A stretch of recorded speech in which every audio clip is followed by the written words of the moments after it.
Welcome to SHiFT YRC Podcast, a podcast developed by young and early career researchers of the SHiFT Go section.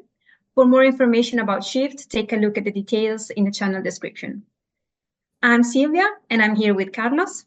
In each episode, we sit down with a special guest, in this case two, from our SHiFT community to uncover their journey, challenges, and insights that are shaping the world of research. Today, we're thrilled to welcome Professor Sarmento and Professor Finch-Race. It's such a pleasure to have you here, and thank you for joining us. Thank you very much. As my colleague Sylvia said, thank you very much for being here. I will do the first question. If you allow me, I can do it for Professor Clara, and also we later are going to make the same question to Professor Daniel.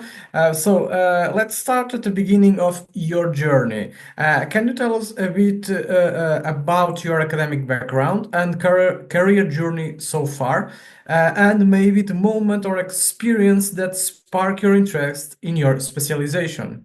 That's a very long answer because I've been around in academia for 30 years now. But to cut a very long story short, I graduated in modern languages and literatures, specialized in Portuguese and English a long, long time ago, back in the 90s in Porto University.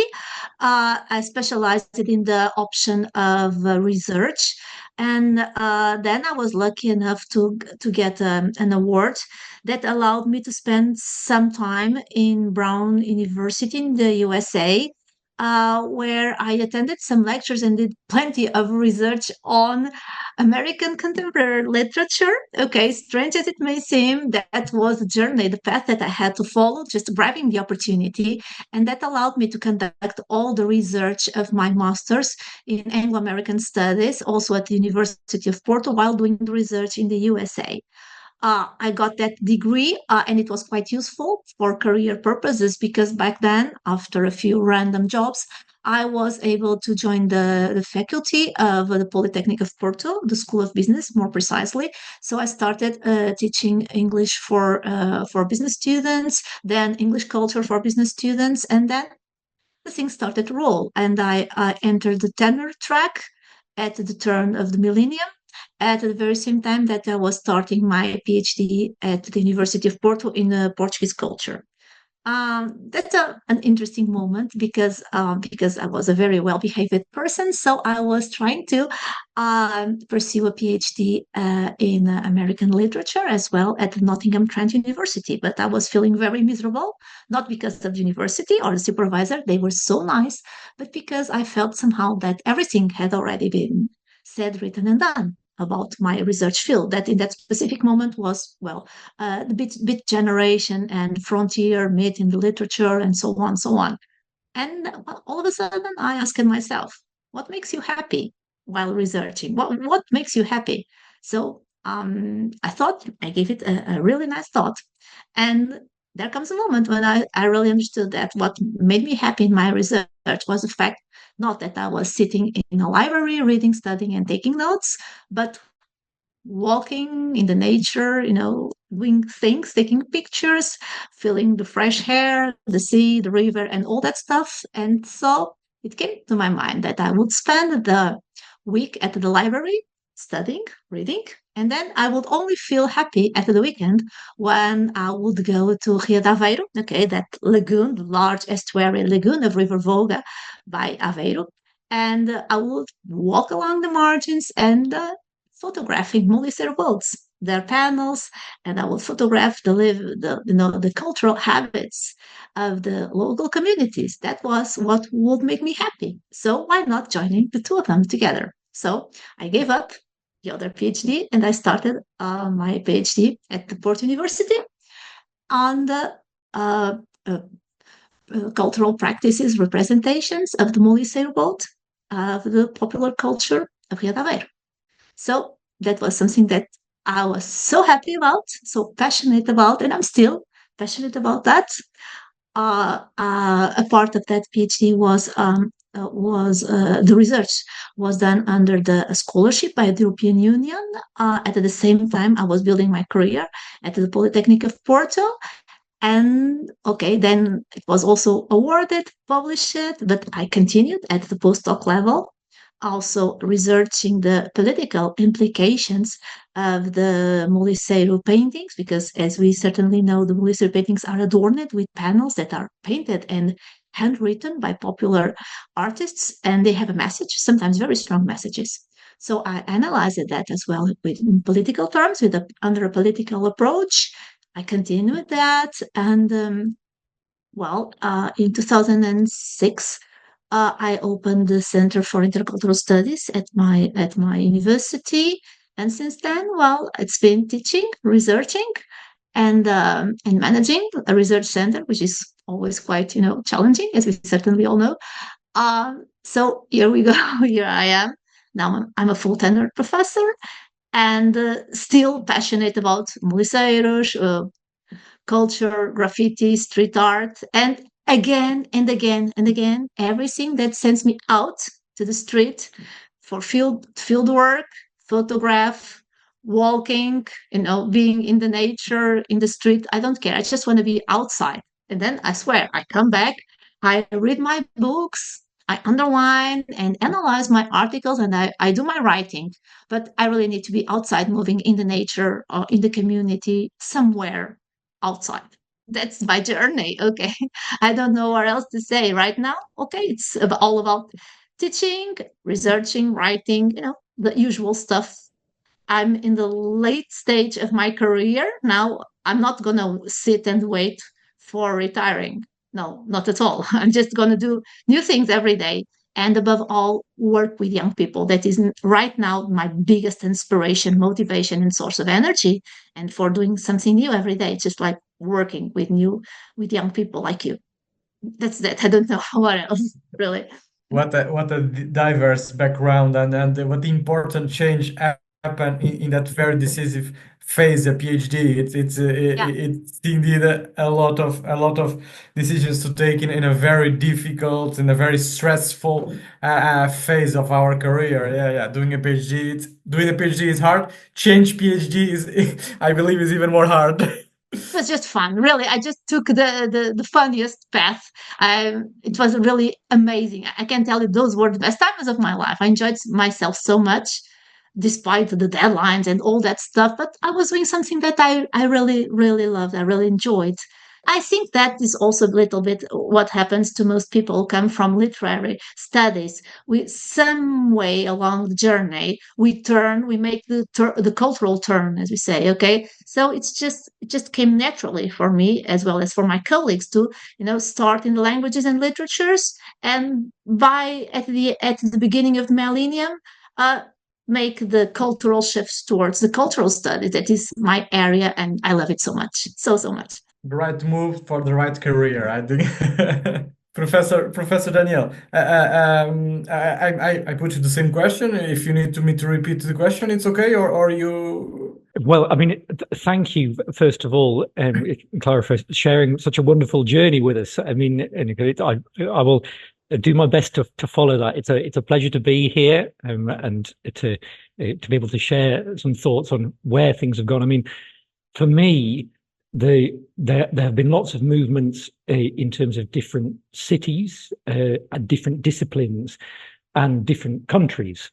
So the place to start, I would say, is the University of Edinburgh. So I did my undergraduate degree at the University of Edinburgh, and one of the great things about the Scottish system is that you have sub-honours and honours. So in the first 2 years, you choose an outside subject, and you have an opportunity to study for a certain amount of time, and then you might leave it, or you might take it forward. And so when I went to the university, I was wanting to study French literature, French culture. And I had a meeting at the start of the very first week of university with a professor in medieval French literature, and he said, "You need to pick an outside subject." And I said, "Yes, yeah." I'm very excited about what that could be. And we went through a number of options, because I was thinking I might continue with chemistry, because I'd done chemistry at school and I wanted to keep that going, and that didn't seem to fit as a timetabling way of doing things.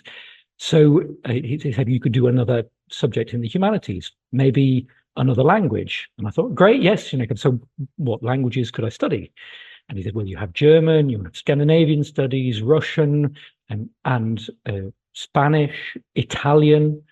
And he said, and maybe Italian could be a good fit, because there are lots of things there are points of crossover between the two languages, between French and Italian, and Italy's a great place to go and live and have holidays, and it's a nice context.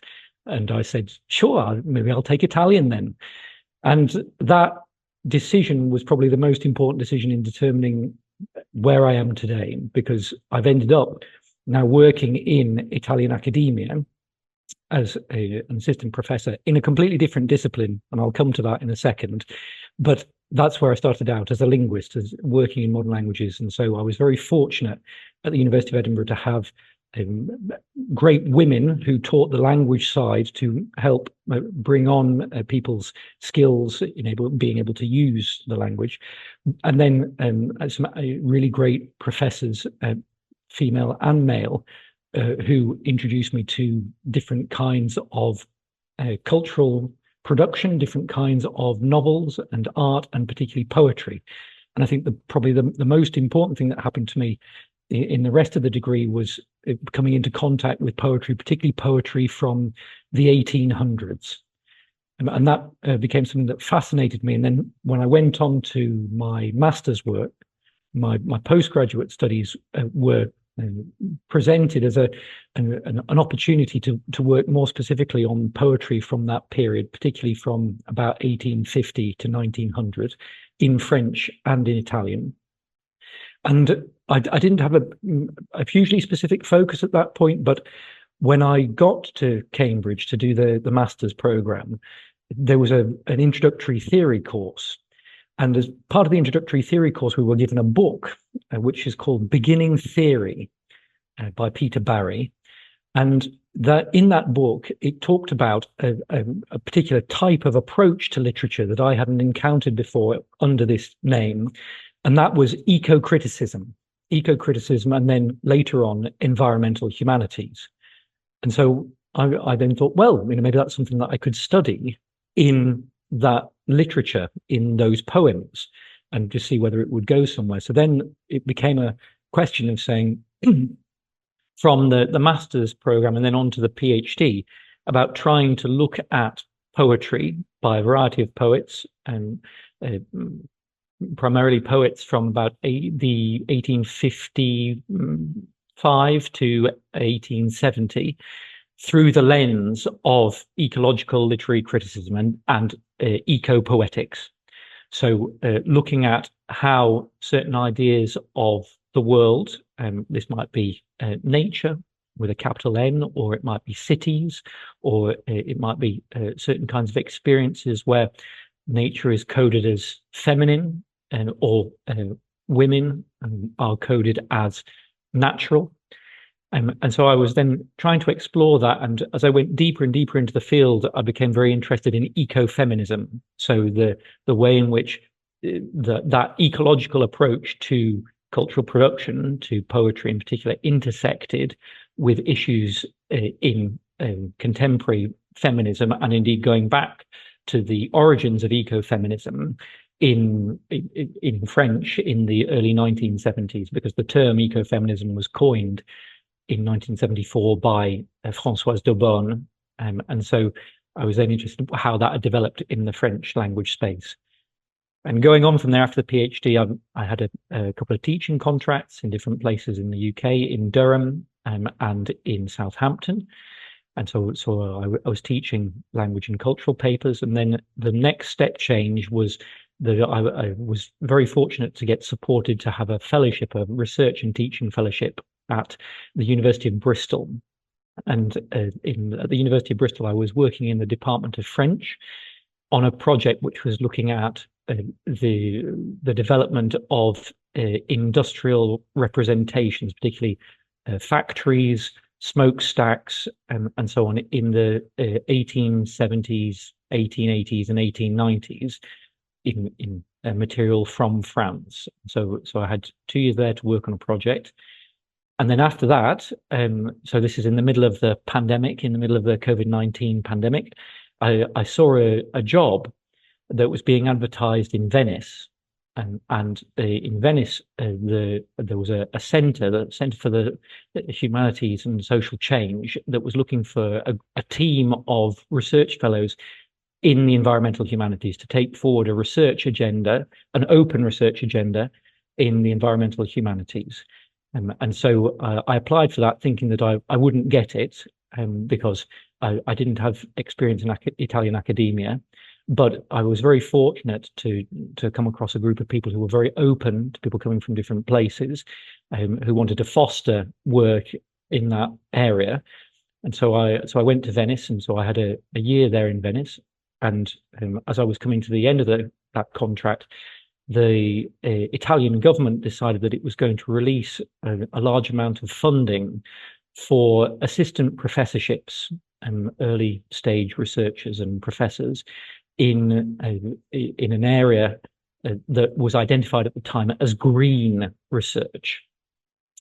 And so I was then able to apply for the job where I am now in Bologna, and that job was in geography.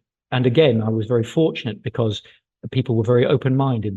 The appointment panel was very open-minded about where I'd come from. So we talked about my studies in literature and poetry and languages, as part of a discussion about various things in Italian.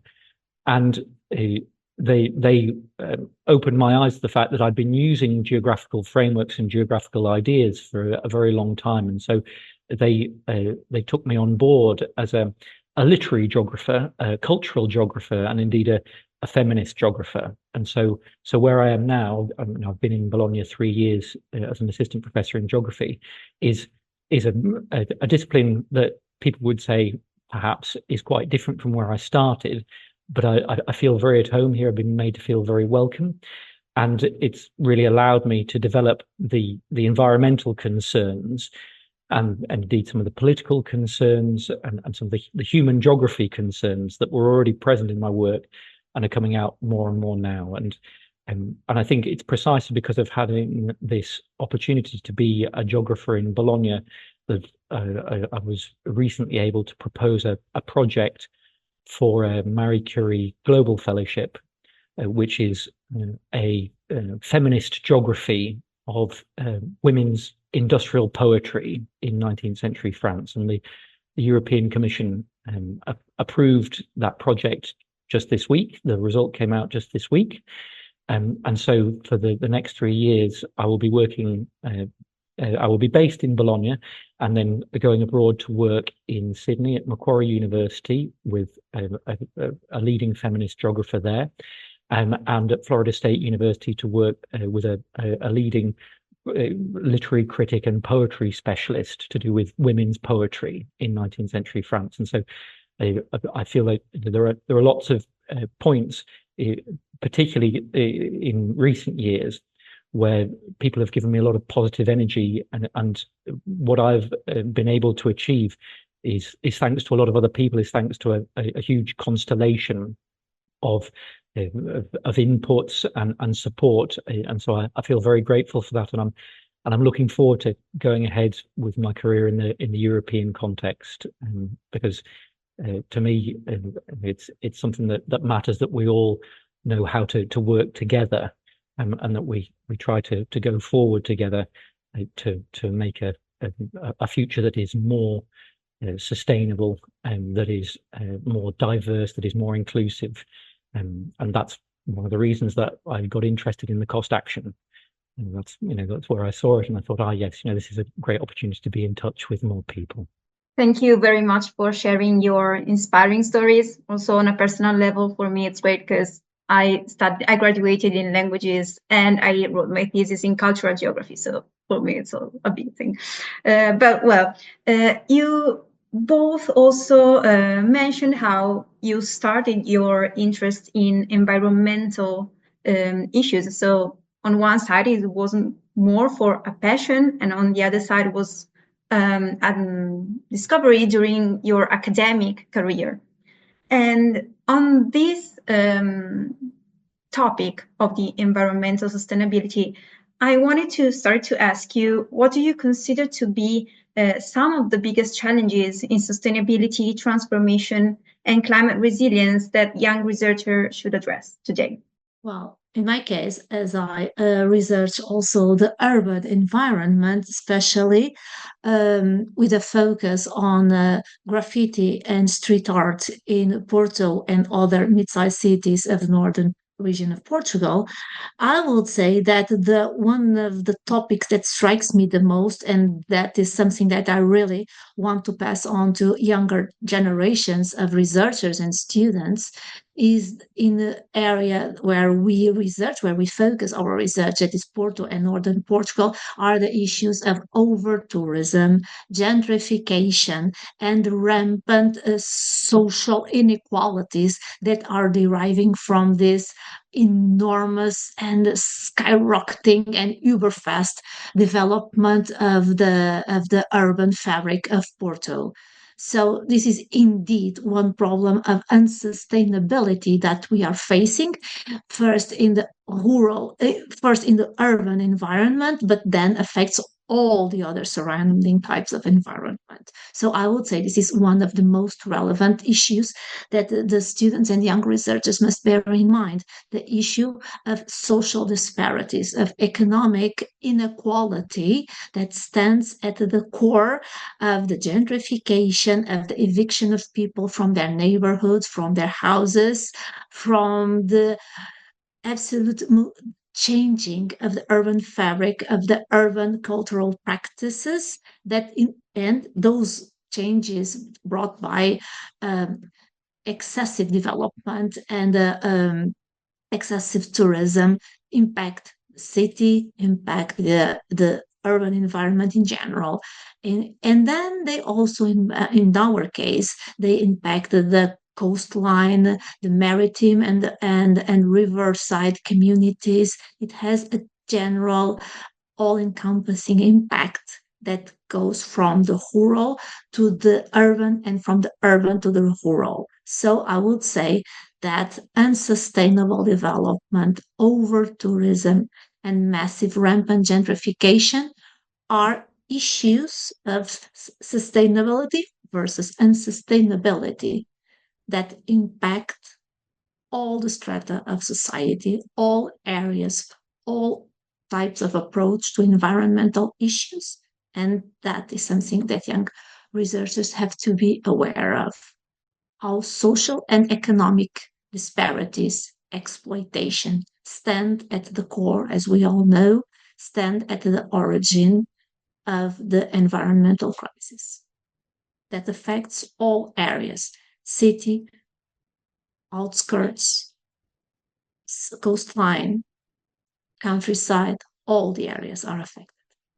That is one of the most relevant topics that I've been reflecting upon, that have been highlighted in my journey with SHiFT, and that we try to work together alongside with young researchers, and that we try to inspire our young researchers about. Thank you. Professor Daniel, if you want to add something, I guess living and working in Venice, also you have experienced over-tourism. You probably had the chance to go further into it, but do you have any more insights on the topic? Yes, thank you, Sylvia, and indeed thank you, Clara, for opening this topic. Very, very important topic. I couldn't agree more. And yes, the Venetian experience is something that I was immersed in firsthand after the pandemic. So with, for example, the phenomenon of the big cruise ships, the grandi navi. This is something that I've written about recently in the Journal of Historical Geography, putting together the problem, the difficulty, the complexity of the situation with those cruise ships for Venice today, and the representation of the lagoon in paintings from the second half of the 19th century, and trying to say where are the links that we can make, the cultural links that we can make between something that's happening now and the roots of that, trying to say where are the origins, where are the trajectories of the crisis, to help us understand that more in a rooted way. And I would also like to pick up on the point about social inequalities. And again, there I'm in complete agreement. And one of the things that I think is going to be crucial for the future of research on sustainability is precisely that question of intersectionality. So the way in which issues that are ecological are not just ecological. There are also issues of class. There are also issues of race. There are issues of gender. And they are issues to do with different kinds of geography. So there are certain terminologies here that we could use if we want to talk about global north, global south. There are the question, Clara, that you raised, which was about cities. What kinds of cities? Differences between mega cities and cities of other configurations. Absolutely, the dynamic between the urban and the rural.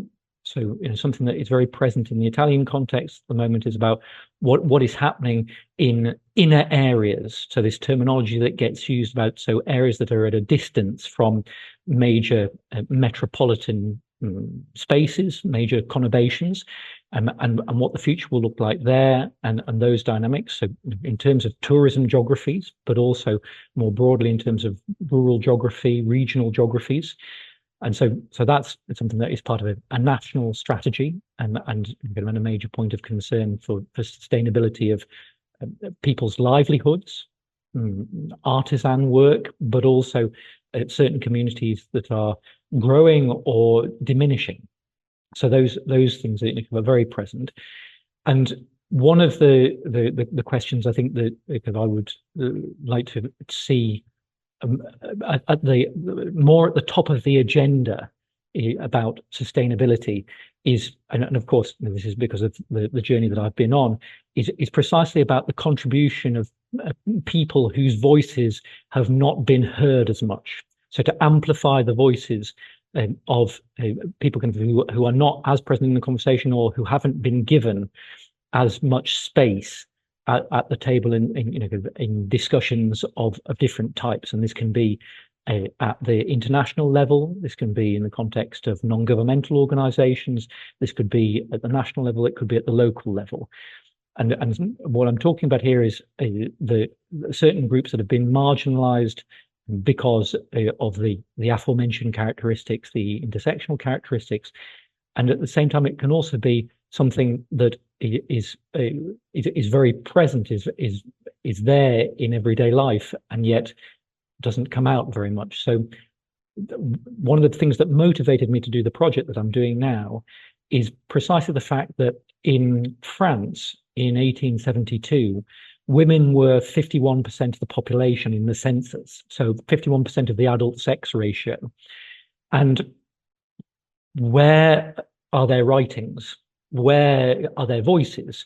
And some of that has improved with time. So there are many women who have given us great insights into the current situation, into the current climate crisis, with non-fiction, with fiction, with political advocacy, and working in various ways. And that's something that I would like to see more. And I would like to be an ally for that. And I think that's one of the things that is going to be very important, is about how we support each other, mutual cooperation and co-creation, co-creating research and co-creating projects for a future which is just, as I said before. And so bringing more energy into a space that says there are lots of human problems that need addressing, that will help us to solve environmental problems. There's a waterfall effect, where a society that has less injustice in it can also be a society where ecological issues are resolved. And so the interlinkage there is crucial to study. Indeed.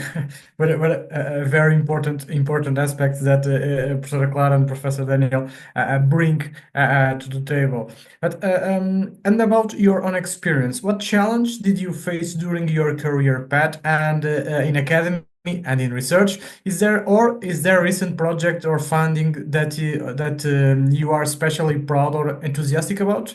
Professor Daniel, for instance, speak a lot about this new project that obviously we can know a little bit more yet.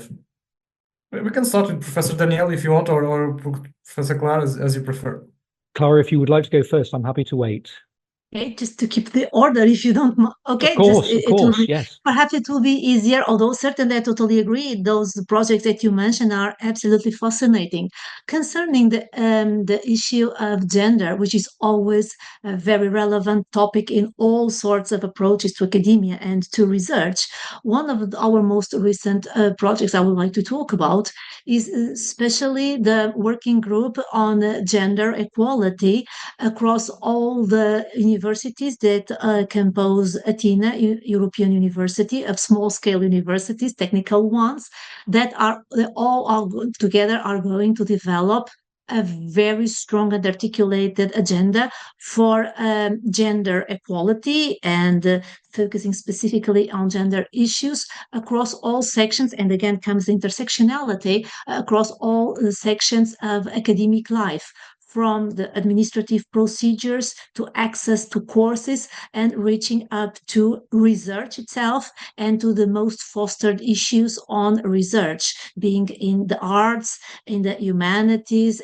in social sciences, or in the hard sciences. Therefore, the gender perspective and approach must be also an intersectional concern within all the possible approaches to the everyday life in academia, not only in conferences, but also and above in the everyday practice in the classroom, in the laboratory, in the socialization of researchers. And that is something that absolutely is part of our journey along our academic journey. The issues of parity, equality, and fairness of opportunity for everybody, regardless of gender, orientation, and so on. So I would say this is one of the most intersectional issues that we must face in our career, along our career, and that is also part of one of our most cherished projects. But interestingly enough, and again, relating all these fascinating topics that have been brought into this discussion,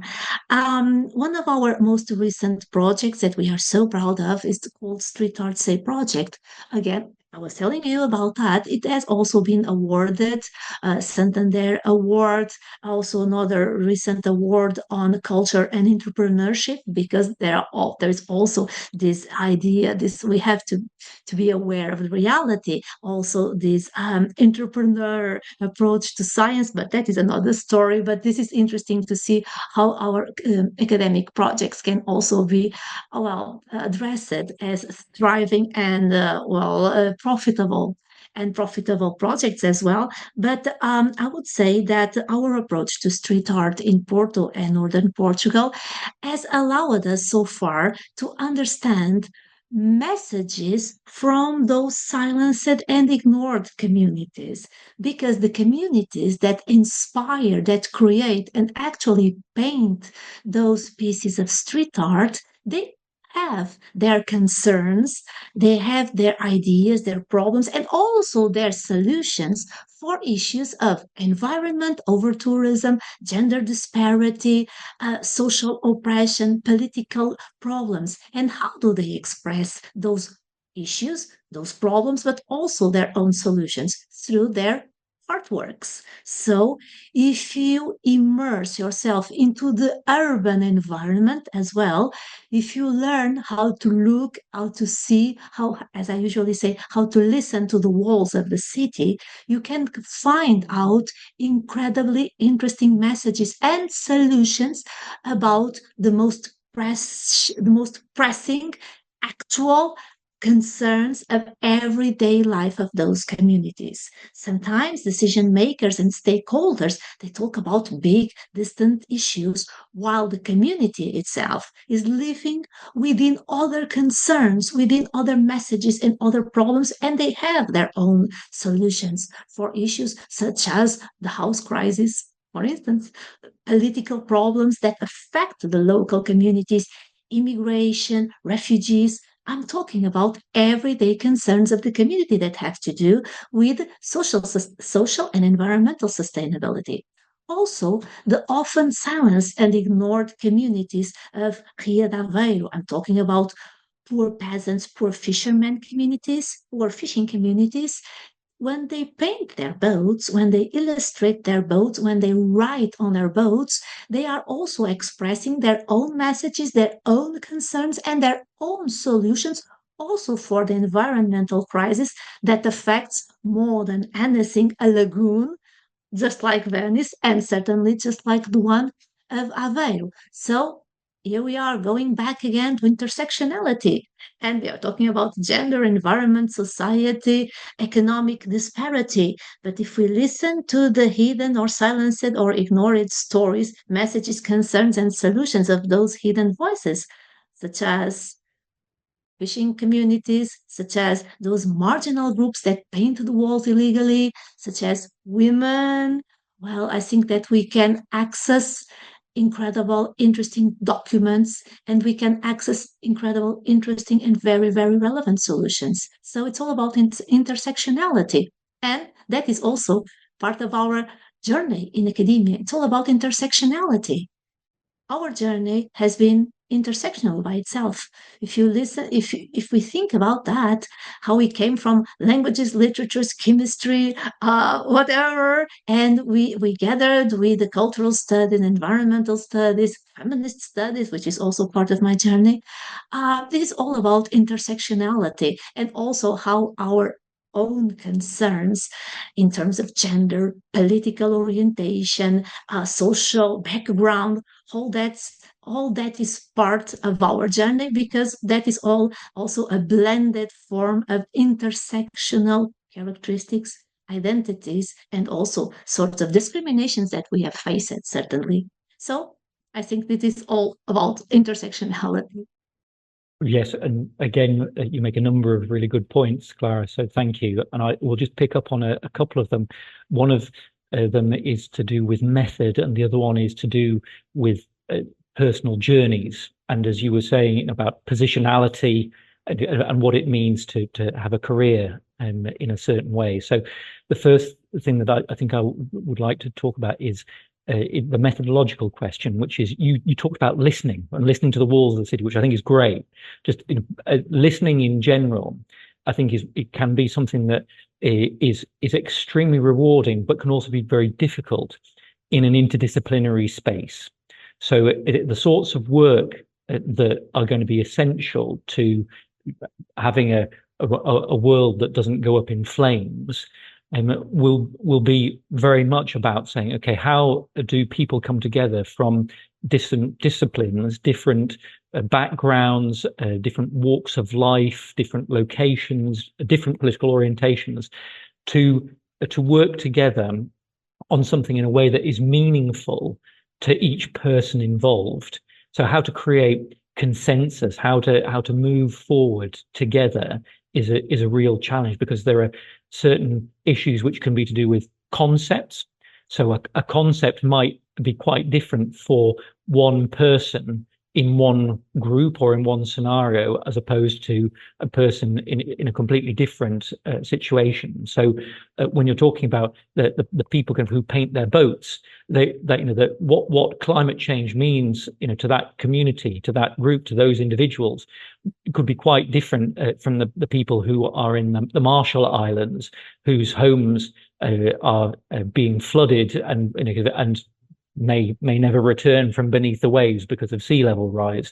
At the same time, because that there are people in cities who experience urban heat islands, or certain extreme conditions of heat, where they would yearn to be by the water, to be in a place where there would be a lake or a lagoon or something. And so that there's a difficulty which is to do with what is understood by even a term such as environmentalism is different across languages.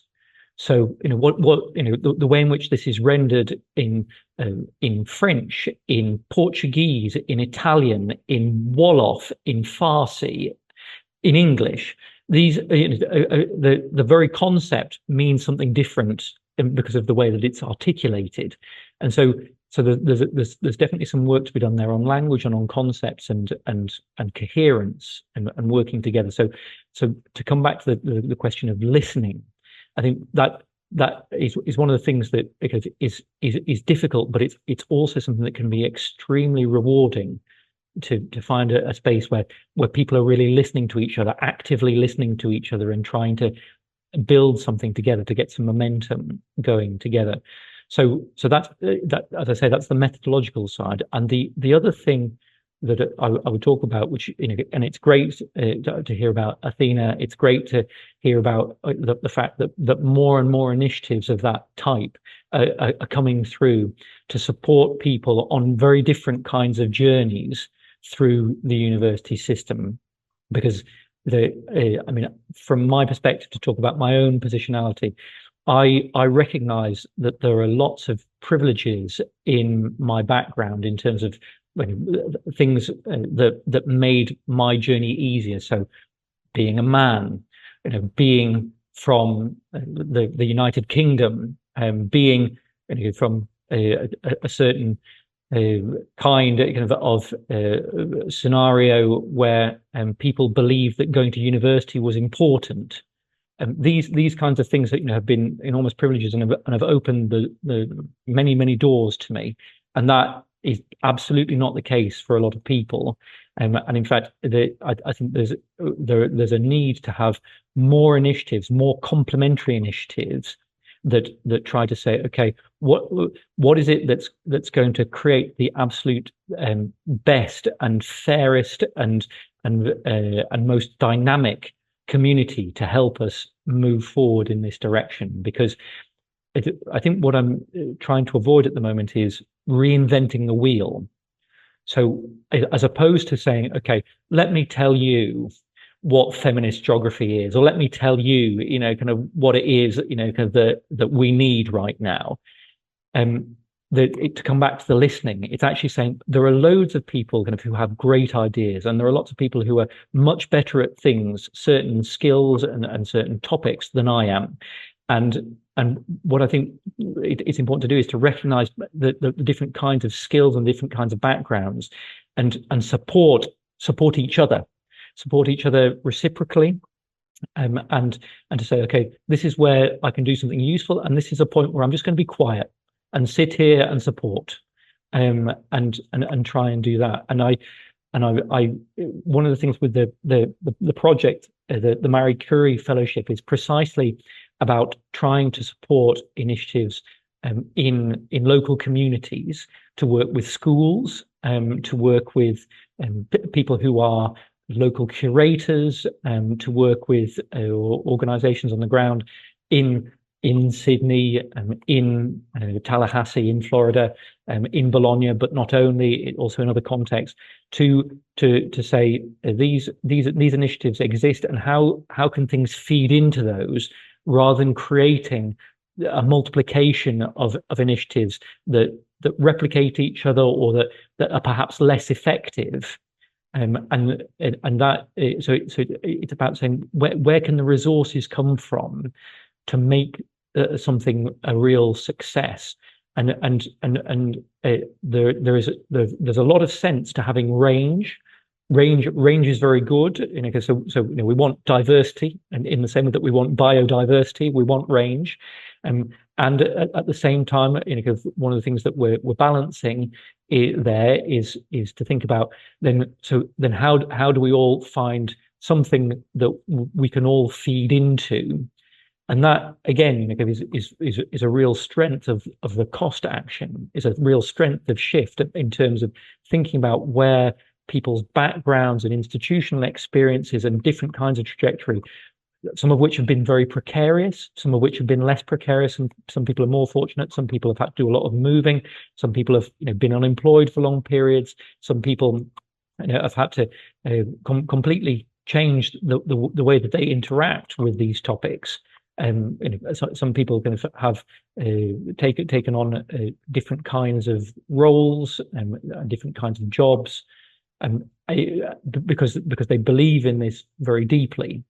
And so it's that it's trying to take forward the strengths that are there, and to find ways collectively to overcome the difficulties, the challenges, through drawing on the different parts of this constellation, the different parts of this group to best effect. Thank you, Professor Daniel, for mentioning actually the concept of moving on together, moving forward together, and the strength and advantages that you found in the SHiFT Coast action. So we would like now to focus on your experience at SHiFT and how has working in an interdisciplinary environment like SHiFT Coast action enhanced your research capabilities. Professor Clara, if you want to start. Certainly. Well, SHiFT Coast action, after other experiences in cost in general, has been a wonderful surprise because of this, the possibility that the action gives to social sciences, humanities, and the art researchers to actually contribute in a serious, recognized way to climate action, how we are rethinking climate action with our input. So again, it's also about including, regardless of your academic background, regardless of the how artistic or humanistic or culturalistic sort of research that you do, regardless of your nationality, you are embraced, you are part of this thriving community. Of course, that networking is one of the key words for any academic at any stage of their career. So we cannot say, I don't need networking anymore. No, we need it more and more and more and more. It has also allowed us to connect on a daily basis with young researchers. And again, is where good ideas, energy, all this stamina comes from. It's from you, young researchers, the kids, as I usually say. And all about it. Now let's get to the main point. It's all about interdisciplinarity that brings about, again, the intersectionality as well in terms of methods, as we have been emphasizing in this very interesting discussion. And I really need to mention that SHiFT, along many other opportunities and actions so far, has given us the opportunity to apply for and actually get a virtual mobility grant and a special grant now to start now in March. So I'm talking about 13 to 15 March, a training school here at the Polytechnic University of Porto. We at the Center for Intercultural Studies, thanks to the support and to the grants from SHiFT, we are going to host a training school. And exactly about what?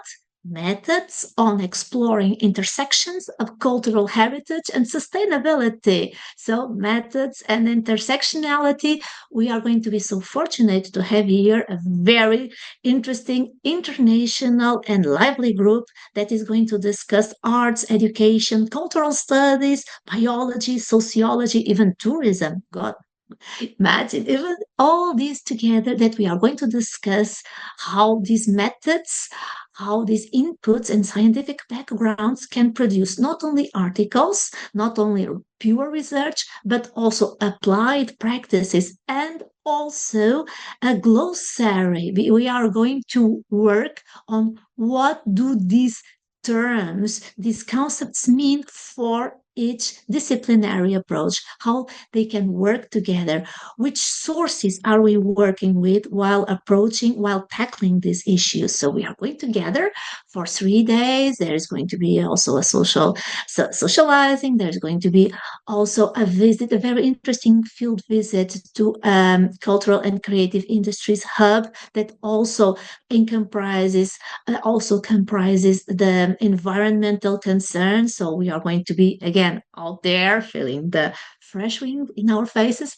But after that, we are going to delve into what we have been discussing, write it down. And again, thanks to SHiFT, we are going to produce, and also because, and thank you so much for SHiFT's grant, we are going to produce a special issue of the Scopus indexed Journal of Intercultural Studies that is based and published by the Center for Intercultural Studies since 2013. So we are going to publish a special issue this summer with the results, with outputs of this training school. So we are really looking forward to these 3 exciting days in March. And again, It's something that SHiFT has offered us, and that stands at the core of intersectionality and reflecting collectively about the meaning of multiple methods and about the real value of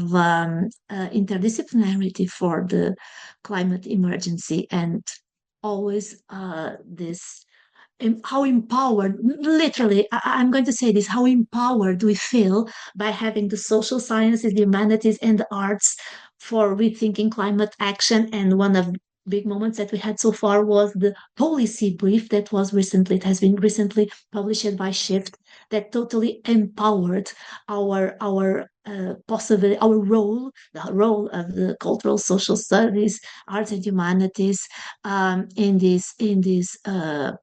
in this battle that is something that is affecting the whole humanity, and we are not left aside. We cannot be left aside. We, the social sciences and humanities and cultural studies, we cannot be left aside.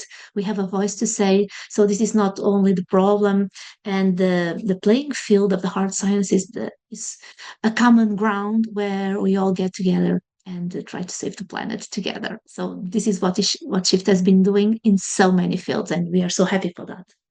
Yes, I would just like to echo a lot of what you've said there, Clara. Very good points. And I think there are probably three aspects of SHiFT that have been really compelling for me, have been really energizing for me. And I will start with one that you just mentioned and then work back through some other things that you mentioned, because the aspect of trying to reach policymakers, trying to work together through working papers, policy briefs, these kinds of documentation to say the value of the humanities and the social sciences could be X, could be Y, could be Z, for different kinds of questions that have, as you very rightly said, generally been the province of the natural sciences, the hard sciences, if we want to use that terminology. Yes. And so having read the most recent policy brief, and there is going to be a very material way in which SHiFT has given me something, because I quoted from the policy brief in an article that's going to be coming out soon in the Professional Geographer, and the article is intended to look at a very specific cultural context. So it's looking at a mural from the poorhouse in Livorno from 1905, which is called the Allegory of Work by Adolfo Tomasi. And some people might look at this and say, well, what does that have to do with flooding or mudslides or fires or these kinds of things? And to come back to what you were saying, there's something there to be valued in saying it's not just a physical phenomenon, it's not just an ecological phenomenon that's at stake here, but actually trying to understand how the situation arose, trying to understand what the cultural dynamics are. And so something that I wanted to do was to engage with that policy brief and put it out there in that journal article, because I want more people to look at it, first of all, because I think you can reach more communities and have more geographers, maybe in North American space or in an English language space, looking at that kind of document to say, let's take forward what SHiFT is doing, because more people could be involved beyond the groups already involved, the working groups that are already there, and the people who are helping with the various actions within the cost action. So that has been helpful, and just to see things that were done, that were written very concisely but very lucidly. Sometimes a short document can have a real value there for people kind of who are reading it, who maybe don't have an awful lot of time. There's always that sense of policy making and policy makers as not having a lot of time. So there needs to be something that can be done as a sort of a bite-sized version, that people can go away with and say, right, let's do something with that. So the policy brief is absolutely a pillar of this. The second thing that I think is very important that I've got out of SHiFT was to do with the climate justice call.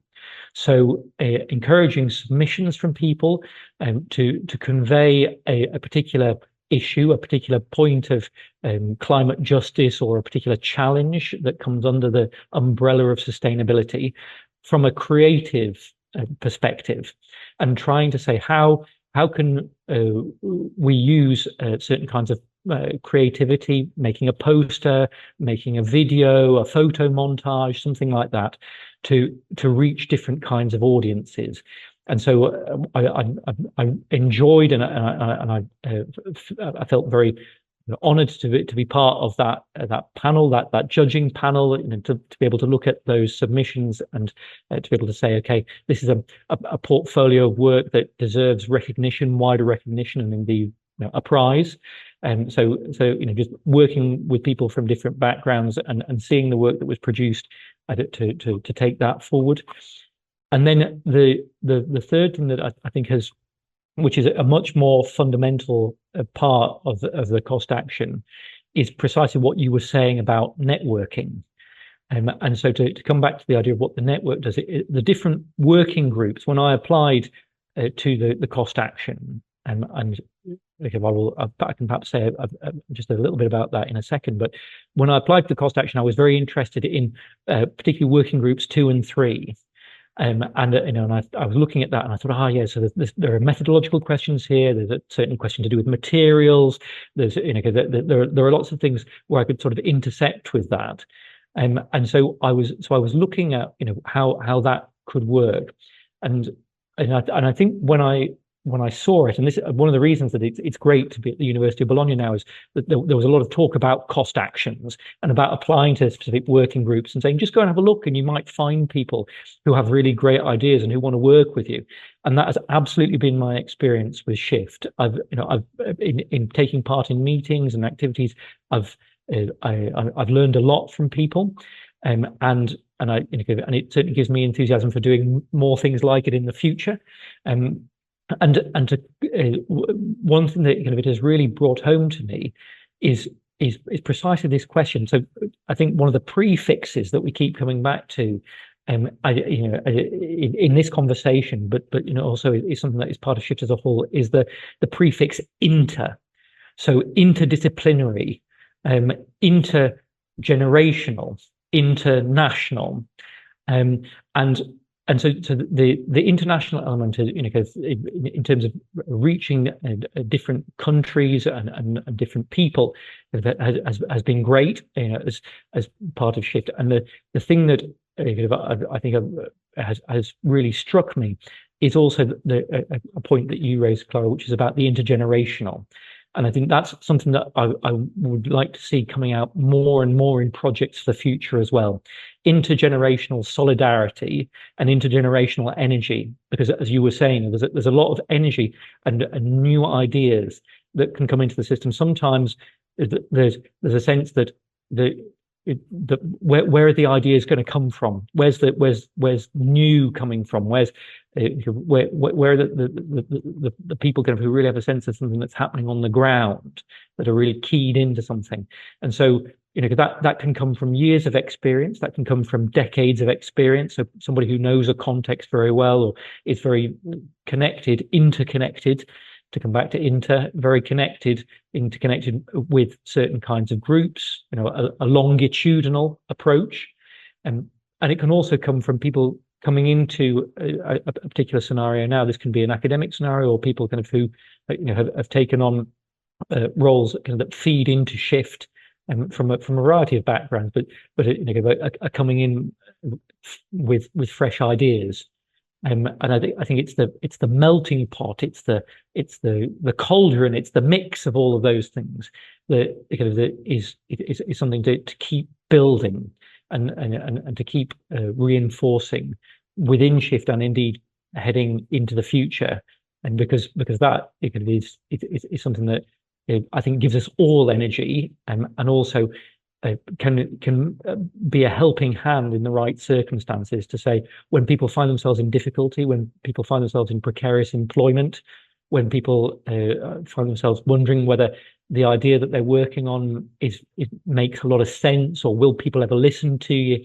It's about standing together and working together to say, we can help each other. We can help each other, when it comes to work, we can help each other when it comes to ideas, and also we can just help each other as people. And that, is what a cost action can really do. It's saying, okay, let's bring people together and make something that is more than just the sum of the different parts. It's a multiplier rather than just an addition. Yes. I like to focus on this last aspect of the more than bring people together, put all these people working together and create outputs that could be interesting not only for society but for instance for policymakers, as Professor Daniel said. And obviously, I think the SHiFT, it's one of the several podcasts several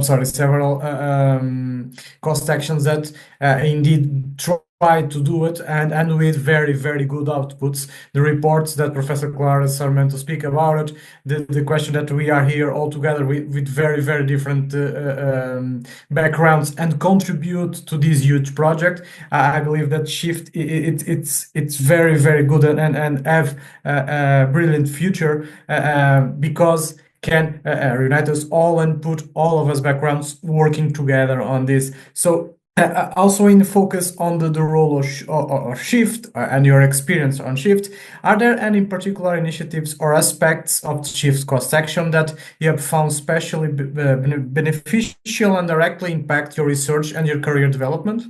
Well, again, I would focus on the networking that I would always say that's the most important, because we are constantly trying to find new authors, new partners for funded projects, new inputs to any sort of research project that we are developing. So it's all about, again, networking and internationalization. And above all, I would say it's the input from other scientific fields, backgrounds, and other different epistemological approaches that shift, pun intended, our approach to the different topics of climate resilience and other issues that we are also addressing.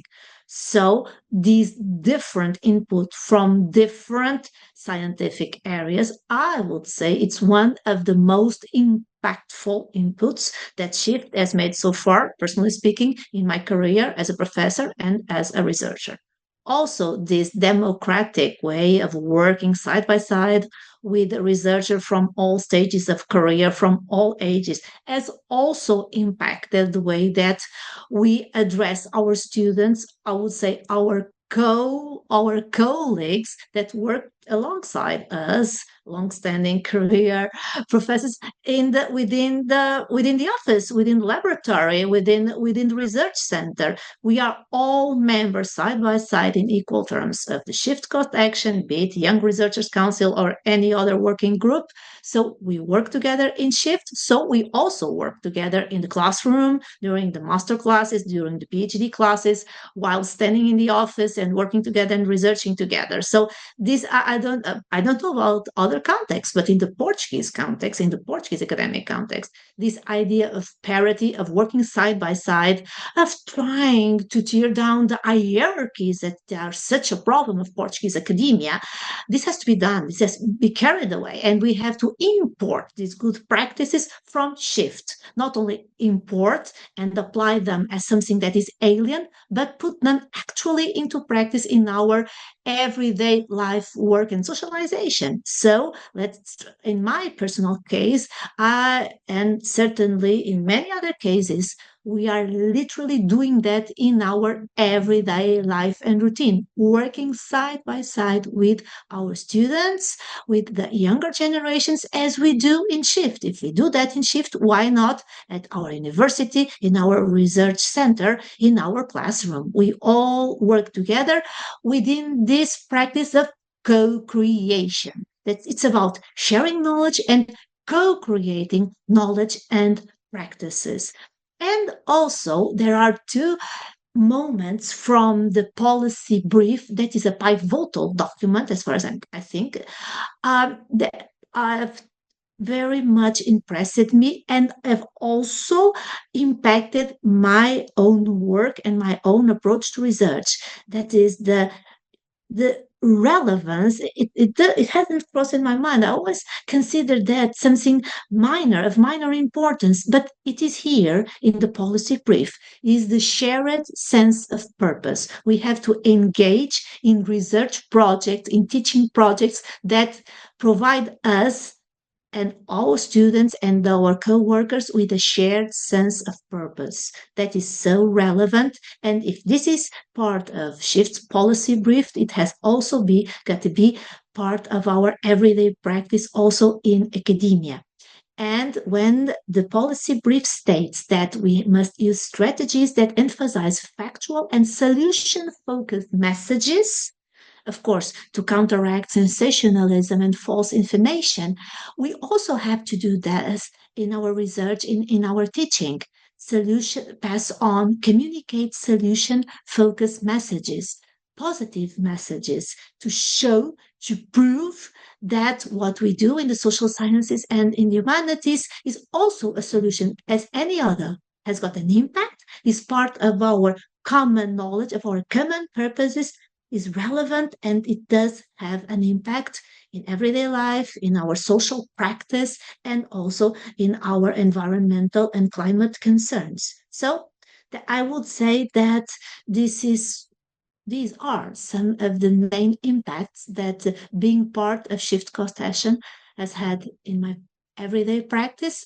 After and at the same time that I'm also involved, and I have also been recently involved in other cost actions, such as slow memory, such as writing urban places. They have been very impactful, I would have to say. For instance, slow memory, I have to say about narratives, new narratives for the urban environment. Writing urban places has taught me that we can work side by side with architects. It was a very interesting cost action dominated by architects, and we shared very interesting methods that would never ever cross my mind. So I learned it a lot.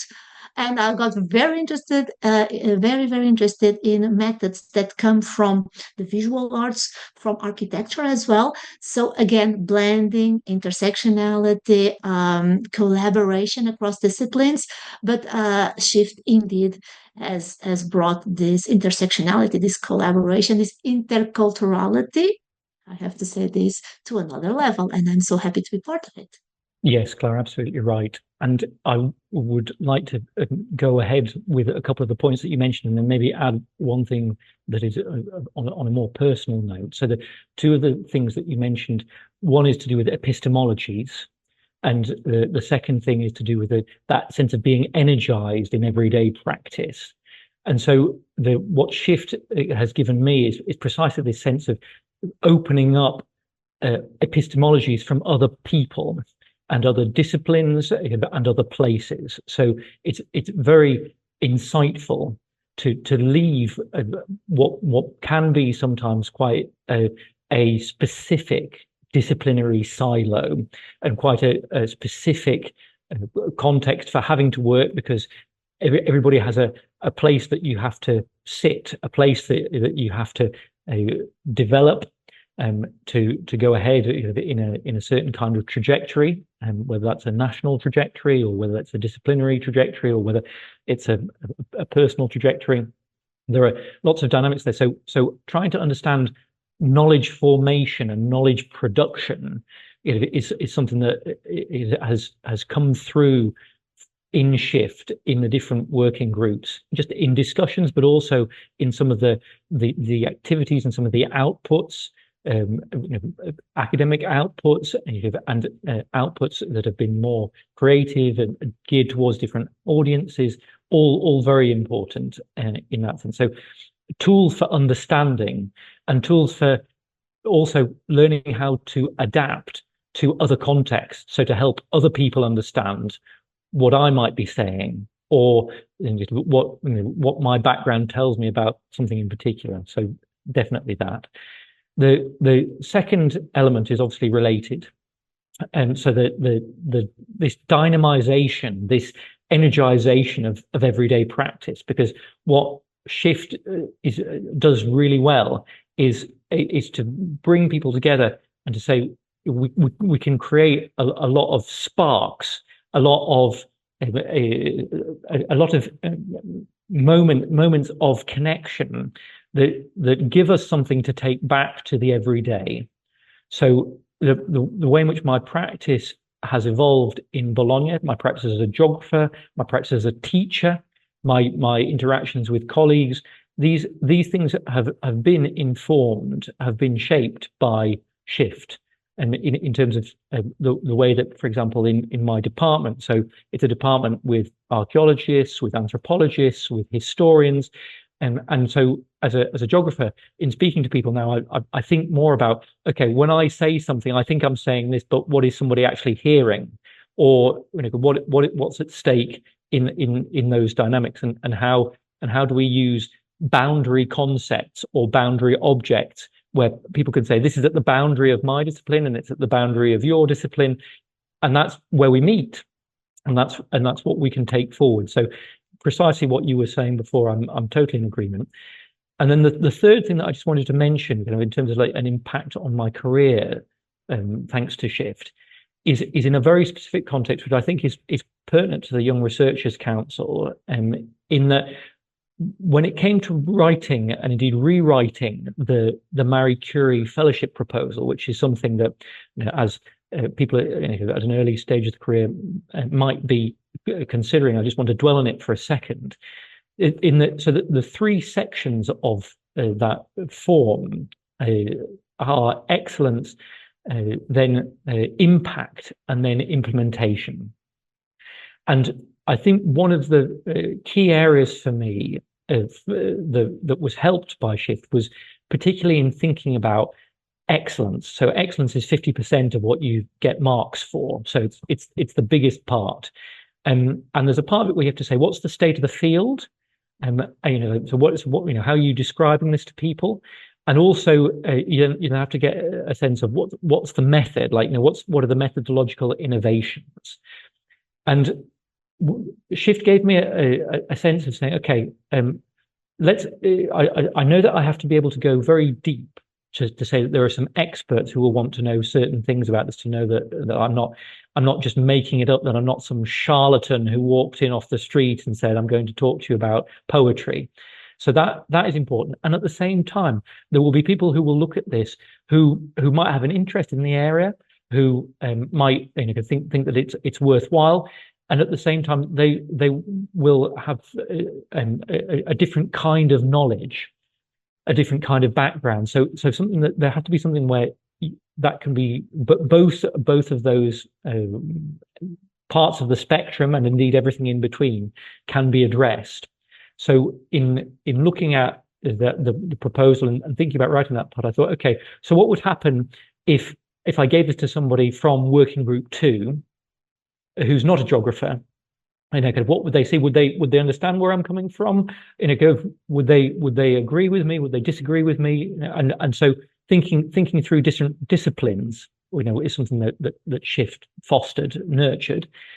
And then this other sense of method, again, to come back to something which I think is at the heart of what SHiFT does, is to say, so there are different kinds of ways that SHiFT moves forward. So one of the things it's doing is to say it's working on ideas.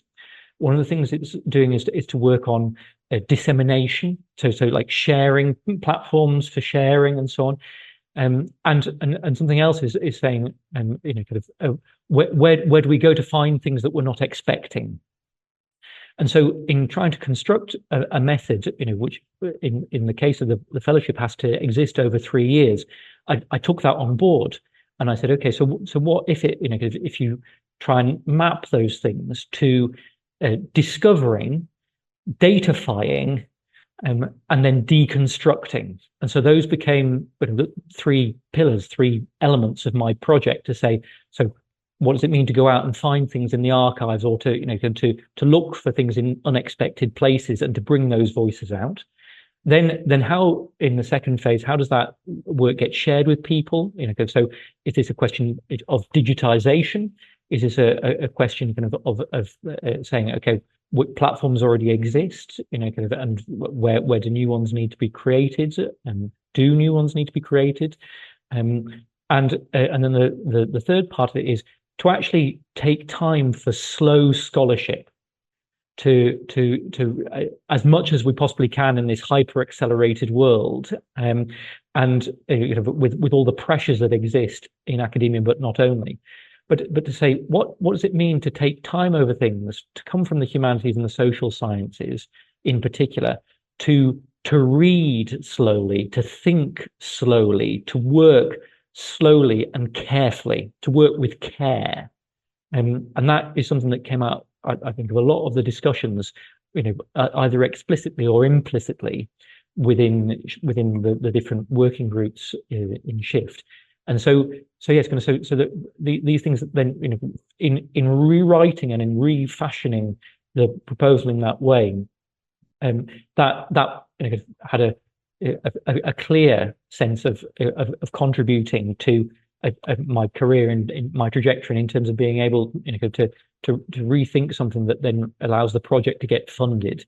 So I'm very grateful to people who may not even know that they contributed, to this kind of thinking. That's the great thing about SHiFT. It's that sometimes, you can have a very specific discussion with people, and sometimes it's just being immersed in it, being bathed in SHiFT, that helps things kind of go ahead. It's like going for a swim in the sea, or going to a spa, or something like that, where it's just like, it's there in the air that things are improving, that things improve the well-being and the sense of things being able to work out. Yeah, it's great that you can feel the support of the community behind you. That's great. And you both mentioned, in a way, the need of new methodologies, tools, approaches, or solution-based projects in the future. So looking ahead for future generation, what career opportunities do you see emerging in the field of sustainability, transformation, and climate resilience? Well, that's one hard question to look at the future right now. Well, I would say that for young research, I will always advise them to embrace the methods from arts research, whatever is creative. Again, turning back to the idea of that shared sense of purpose. I would say that art-based research gives us that sense of purpose, that aesthetical input that is also so important to motivate us. But now the bottom line I would like to emphasize here is, and again quoting from the policy brief, is to indeed, and regardless of the big names that we have to study in our everyday life, in our seminars, I would advise young researchers to give relevance, to listen to rely on the importance of local knowledge. Because local knowledge is a hidden, ignored encyclopedia of possible solutions for the climate emergency.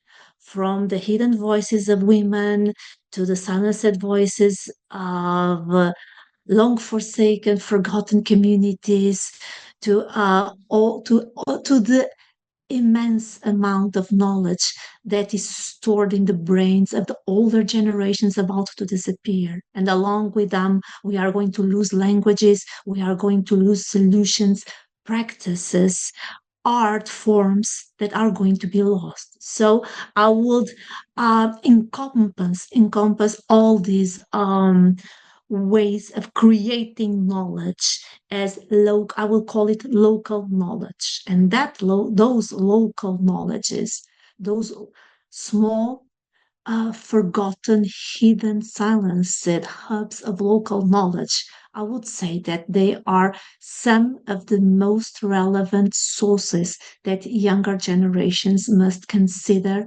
when embracing research in all fields, and specifically within the field that is the one of SHiFT and their Young Researchers Council. In a more personal way, I would also say that young researchers should always take the opportunities that they are given, regardless of the circumstances, regardless of the way that they feel themselves towards their academic background, their social and economic background, I would say that young researchers must always take the opportunities that are given to them by being part of networks, by being part of groups that foster diversity and inclusion, like SHiFT and all the other cost actions that we have talked about and that we have engaged into in our experience. Even a student, an undergraduate student, a master student, can be welcome in a cost action like SHiFT. So why not making a slow entrance, learning, profiting from all the opportunities, all the sources, all the conferences, workshops, webinars, seminars that actions like SHiFT offers them for free. Engage in discussions, learn, create an international network from a very, very early stage in their career. Don't feel that any sort of young researcher is determined in their career by the background, by I'm from the humanities, I can't go into the sciences, I'm from the sciences, I cannot go into the humanities. That is past, that is over. Those self-enclosed areas of knowledge and action are over. They are part of an academia that is going to end to die of old age quite soon. So for young people who are starting their careers or are going to be the life of academia and research is to embrace the opportunities and engage into international open networks like this one, because you learn, you are able to produce, and then you are going to be able to disseminate what you have created, to literally and actively engage in an intercultural dialogue. And that is what I think that these actions give us all, and you, especially young researchers. So that will be my point of view in any sorts of a possible approaches to our common goal, that is to call into this common purpose of climate emergency, call all the areas, all the researchers and all the people that we have here. Yes, thank you again, Clara. And there are a couple of things that I would like to pick up there, and maybe a few things to add, which are perhaps about career strategizing. So opportunities are one consideration, and then strategizing and saying what might be coming, how to prepare for what might be coming is another thing. So I might just dwell on that a little bit, but just to start with the question about, especially in the context of a group that is as rich in experience and knowledge and opportunities as SHiFT, the thing that I would pick up and I would echo is precisely about internationalization. So so what does it mean to say to reach out meaningfully to people in other places, and to know how to work with people, and to be open to things, and to say, okay, this is something that I can do, and this is something that I can't do right now, but I'd like to be able to in the future. If you'd said to me 10 years ago that I would end up working in Italy, I might have said, oh, that sounds nice, but I don't know how I'm going to get there. That is one of those things that there were people along the way who were very helpful, and there were also moments where I was given some advice, and that the certain exercises that I did that I'll talk about in a second that allowed me to get into good shape to take the opportunities when they came along. So I think one thing is about being international and reaching out to people, because you never know where something might come from. And lots of people might be excited to hear from you that you just haven't met yet. And that sounds a little bit like a semi quotation from a Michael Bublé song. But what I mean is, you haven't necessarily met the people who are going to be the really great collaborators, or who might hire you for a job, or who might want to work with you on something.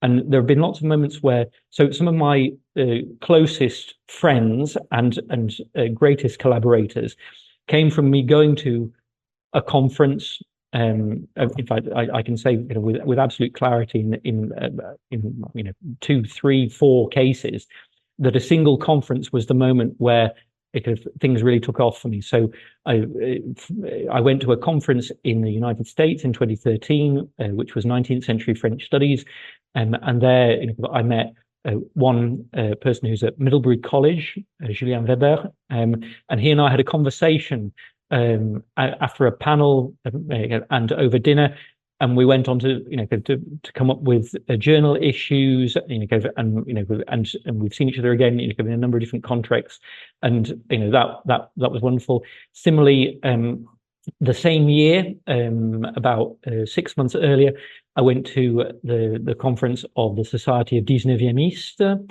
in the UK and Ireland. This is the French studies community for people who study the 19th century. And there I met Valentina Gassetti, who at the time was at Oxford, so not a million miles away, but we might not have met otherwise. And she and I again, went on to do projects, because she has been wonderful in terms of helping me to realize things about how I write and what we should be working on, and was fundamental in giving me a sense of things happening in Australia when she subsequently moved to Australia, and also the two of us, again, we could have had our separate ideas on our separate trajectories, but it was the confluence of those two things that brought us to where we are now, co-authoring the Cambridge Introduction to Women's Poetry in French for Cambridge University Press.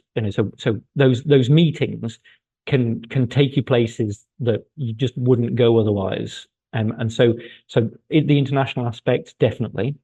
And I think that because the other thing about saying, what is it that you might want to try? What is it that you might, you might not think you're an expert in yet? I just want to pick that up again, like something that you might be like, okay, I need to develop some skills. How do I grow? What could people teach me? Where could I, intersect with people? And that, all of that can grow through something like the SHiFT cost action and create opportunities way down the line that aren't necessarily there yet, or that might not be completely apparent. But one day you might think, okay, what happens if I go to a workshop and I learn about doing things with so if I learn how to become a videographer, let's use that example, and then at some point down the line, an opportunity opens up, where somebody says, we're looking for a project with somebody who knows how to work with editing and particularly video editing, for a sustainability project, and that could be a short-term thing, or a career opening within academia and in many other contexts. So there are things like that, definitely. So just to reiterate exactly what Clara was saying, and I think that the strategies part that I just want to dwell on for a second is something that I've had time to contemplate in different contexts, and so I've been very fortunate to get invited to have a seminar style space for different institutions and different organizations, which are specifically about postgraduate mentoring or postdoc mentoring, and thinking, about where people's career might go next. So I'm thinking of the Australian Society for French Studies or interdisciplinary 19th century studies. And so there are just a couple of things that I'd like to evoke here that can help think about what happens in a career. One of them is to try and do on a relatively regular basis, this could be every year or it could be every 6 months, a little sheet and write this down. Like, it might seem like this is a throwback to another era, but to write down a list of things that you're really good at. Like, so what this tends to get called is like a brag sheet. Like if you had to boast to somebody about what you're good at, like what is it that that how to do, that an individual knows how to do, and to put that down and to say, okay, this is what I'm really good at, and to know that is consolidated, and then say, okay, what are the things that I would like to be on that sheet that aren't there yet, and to map that very clearly and to say, okay, what's it going to take for me to get there? So that's like I say, so the brag sheet is one thing for career strategizing. The a second thing, and this is another component of my experience in Bristol. This is why I was very fortunate to get that Vice Chancellor's Fellowship, because it included a large chunk of training, and thinking about careers.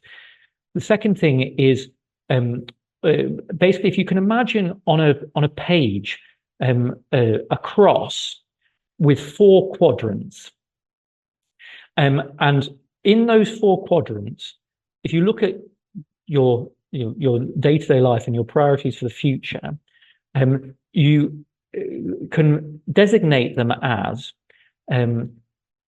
important and urgent, important, not urgent, urgent, not important, and not important, not urgent. And this framework can be mind-blowing, can completely change how we see everyday life, how we see a career, and so on, in ways that you can't really anticipate, because sometimes there are lots of things that we focus on that are urgent and important, and urgent but not really important. And then the real difficult one, as everybody can realize when I say it like this, and when it was said to me, I realized this, is the one that's really difficult is important, not urgent.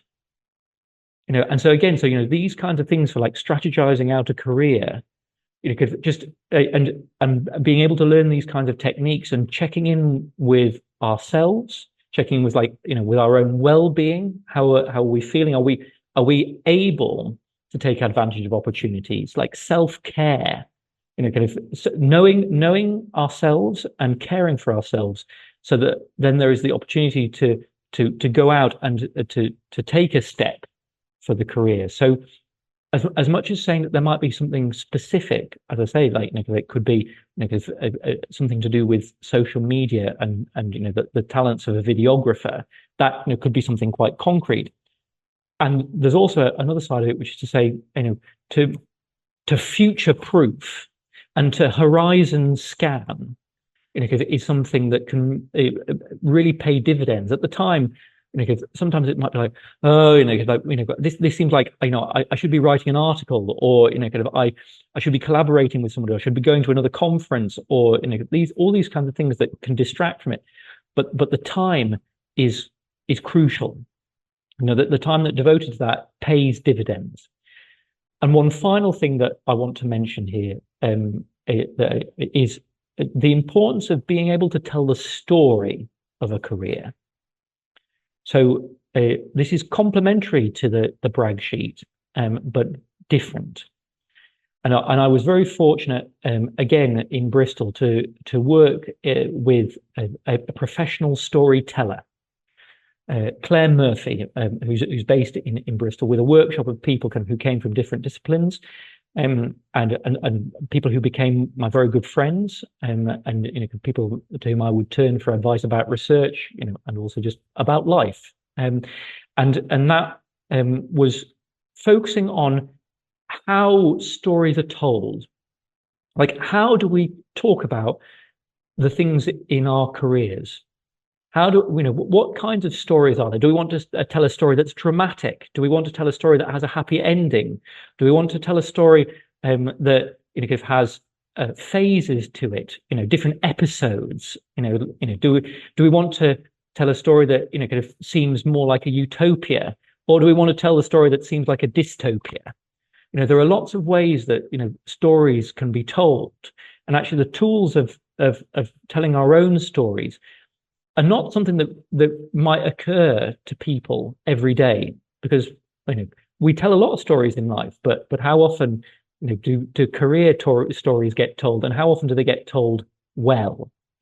That that is a skill, and so there are things like that about narrative, and about how things are presented that can come from precisely the sort of space like the shift cost action, because these things that might be the soft skills, these things that might be saying about, okay, maybe I should just go and listen to somebody talk about a particular kind of approach that I wouldn't have considered. Anything that's an opening, anything that brings us into that space of being specialists who can also be generalists. That is going to be something that will be crucial for the future. And so telling the story, which is like, yes, this is how I tell the story of something very specific and something very important, and also I know how that fits into a bigger story. That was something that was really crucial for my career, and so I would wish those opportunities for people in the future. Thank you very much, Professor Clara, and thank you very much, Professor Daniel, for all these insights, mainly for us, me and Sylvia, very young researchers. And this led me to my next question, because we have a lot of elements here. And my next question will be, what advice you'll give to young researchers that just starting their careers in this field? For instance, for what I hear, strategize, be attentive to opportunities, and try to grab these opportunities when they arrive, make connections, and in a way take chances, or be more proactive. Indeed, seems to me one of the advices that could be important for young researchers. I would say adapt, change, evolve. Repeat, reset, adapt, change, evolve. Don't get comfortable. That's terrible. Never get comfortable. Whenever you feel comfortable, just go somewhere else and do something that you hate. Just like I think it's from Calvin and Hobbes. That's what his father says. Okay. And I totally subscribe to that. Okay. So, just go outside and do something that makes you feel miserable. Oh, no, not that much. But now, very seriously, embrace change, evolve all the time. Never let yourself set in and feel too comfortable or too much part of the system. Always try to be a little bit on the side, because if you are always a little bit on the side, even though you are a successful, thriving professor in the tenure track and you get a lot of money, of course, I'm being sarcastic, at the end of the month, always try to be a little bit on the sidewalk, observing a little bit, so that you don't you don't fall into the trap of being too much part of the system, of being like the others, of being self-enclosed into your very comfortable academic epistemological niche. So that if you stand on the side, you can get a critical view, not only of yourself, but of the others. And if you stand a little bit on the side, you are also closer to the door, and the door opens to other fields, to other opportunities, to other epistemological inputs, so that you can become truly intercultural, intersectional, interdisciplinary, and international. Because you can never be that. You can never become that if you are closed in the center. You have to be by the window, by the door, by something that opens to the other side, to the outside, of course, because it's all about being outside and being in the environment and in nature. I know that's what I've been doing, okay, since I shifted from Nottingham to Rio de Janeiro and Muliceres, or more recently, since when I shifted from business studies applied to development and street art, and doing research on graffiti and street art. That's that, okay? Because we have to go outside. And when I say go outside, it's not only literally, but also outside of our self-enclosed epistemological field, or our self-enclosed niche in the tenure track in academia or whatever.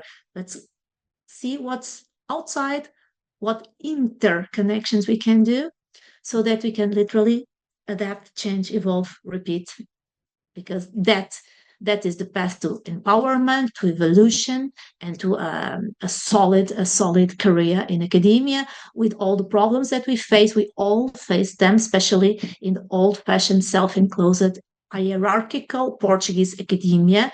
And when I preach this idea of being interdisciplinary, of not standing in your self-enclosed niche, I know it's very beautiful.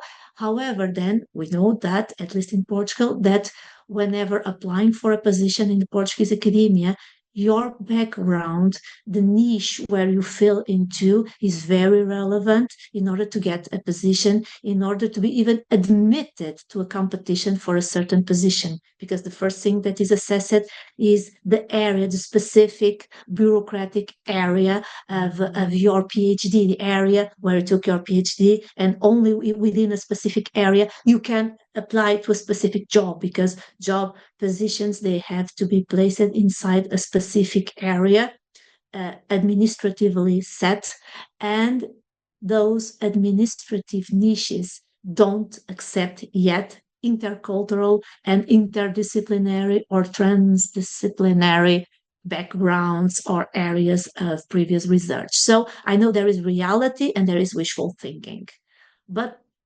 there are so many realities outside, so many opportunities outside of Portugal. So let's look at academia as a European, I would say international thing, not only European, because we have, okay, I know that we have North America, we have the global South, so relevant, global South, Lusophone countries in Africa. We have Brazil, we have Macau, the incredible of academic research, entrepreneurship, creativity, development, arts research that Macau is. So it's not only Europe. So let's look globally, always having in mind the importance of local knowledge. So let's make our career and our approach to academia a global experience. Why not? That's an idea. That's my, just do what you like, okay? If you ever wake up and feel that what you are doing doesn't have a sense of purpose and doesn't make you happy for more than a week, change. That's it. You are doing something wrong, so change your area, always try new things, always bring on new things, always trust what you want to do, your preferences. Don't care about what the other says, just fight back, answer back, work hard, and evolve. That's my point of view. I mean, there's so much here that I find myself in agreement with, and particularly in terms of connections and openings, and thinking, about the parameters of the system. So just a few things to say there, perhaps, and then there are a couple of things that I'd like to add about precarity and collectivity, as in being there for each other. So to start with the parameters, so there's a thing here which is about working smart. So working hard is something that I have absolutely no doubt is present within the Young Researchers Council. People who work very hard and people who have some real skills. That is not in doubt. The difficulty in the system, in terms of what will happen next, is precisely about saying, okay, what does it mean when working hard, and having those skills is not, those things are not enough on their own, unfortunately, because this is a time of scarcity. So thinking about that, and I would like to see that change, and that's what I'm going to come back to in precarity in a minute. But to say, so in a time of scarcity, understanding the parameters, understanding the system, understanding exactly what Clara was saying about how are you going to be assessed for a job.